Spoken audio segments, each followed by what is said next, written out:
In A Storm of Swords, Jaime Lannister is leafing through the Book of Brothers as he contemplates his life. He was once a youth that idolized Sir Arthur Dayne.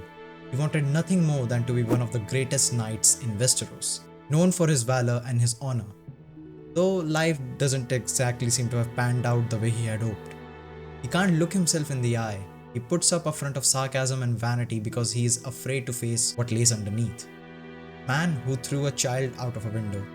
Man who has done unspeakable things for his love. And a man who has let his sorrows fuel his hatred, vanity, and nihilism. In his pursuit to be Arthur Dayne, Jaime seems to have more closely mirrored the Smiling Knight.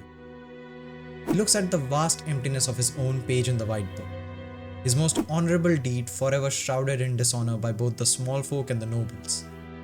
He looks over the pages of his brothers of the past, envious of their deeds, their valor, and their accolades. Sir Duncan the Tall has 4 pages all to himself, and all of them dripping with the giant knight's glory. Jaime thinks to himself that the world was simpler in those days. The swords as well as the men were made of finer steel.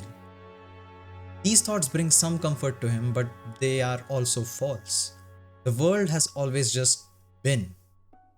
The struggles may have been slightly different, but the men are no crueler than they were before. Honor has always been the Sisyphean task that tests your patience and courage. Before I continue, Jaime is an incredible character and I love him, but he is clearly wrong here because, as we can see in the first season of The Knight of the Seven Kingdoms, Sir Duncan the Tall has led a life of hardship, and yet he never compromises his oaths, even if it means that he may not get to be a knight after. Sir Duncan the Tall has become one of my favorite characters from A Song of Ice and Fire universe. He is so kind and gentle that it makes the viewer want to be better as a person and follow his example. It makes the people around Dunk to want to believe in him and support him even if it seems hopeless. I haven't even mentioned the sincerity with which he upholds honor and chivalry, even if it spells trouble for him. I just cannot stop fawning over this man. The universe of A Song of Ice and Fire may look cynical in the short term, but it is literally building itself up to be a story about hope. And we see several examples of this, but the road to that end is paved with barbs and spikes. In A Game of Thrones, the most honorable man we know loses his head because of his honor. But it's this honor of Ned Stark that keeps the North loyal to him and his children even after his death. It's this honor of his that fuels the idea of the North remembers. Honor lies at the heart of the Hedge Knight. Ashford Meadow is chock full of knights anointed in lavish glory and valor, yet few of them possess the virtues that make a knight. In the books, it is left kind of ambiguous if Dunk was actually knighted or not, but the show is certainly explicit with telling us that Dunk wasn't knighted. Yet, he is the truest knight of them all. He stands up for the vows that make a knight. He defends the innocent even if that means suffering and even death for him.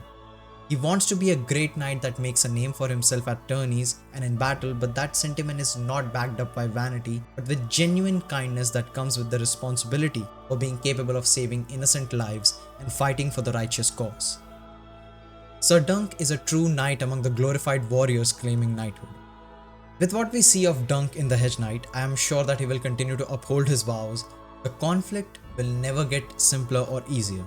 The stakes will keep rising, but Sir Duncan the Tall will not compromise on his integrity. Even at his lowest in terms of status and money, Dunk refuses Lord Ashford's offer to win against his son.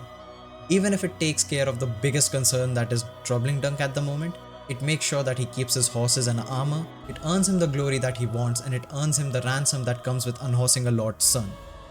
Yet he will not accept the offer, for it will be a false victory drenched in dishonesty, besmirching the name of honor that all knights are sworn to uphold. The way he charges headfirst to beat the ever-living shit out of Aerion once he sees that Aerion has gone too far will forever be one of my favorite scenes.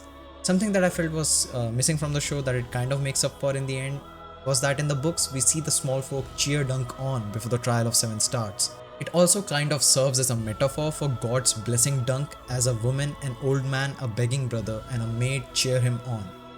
They represent the mother, the father, the warrior, and the maid respectively, or at least that's what I see it as.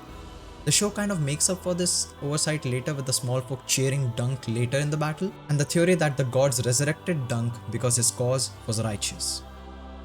Sir Duncan is a kind soul even when he's rightfully cross with Aegon.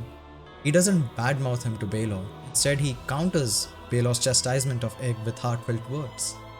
I love the added scene in the show where Dunk is not in a good mood after being overwhelmed by the chaos of the tourney last night. It makes him doubt his capabilities.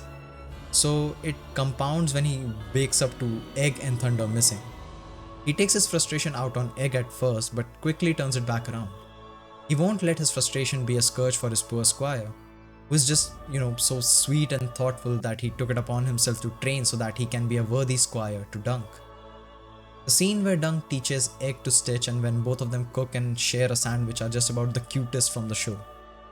Dunk's kindness and earnest nature disarms people. The best example of this would be Dunk's second meeting with Rowan and quite possibly everything with Lionel Baratheon.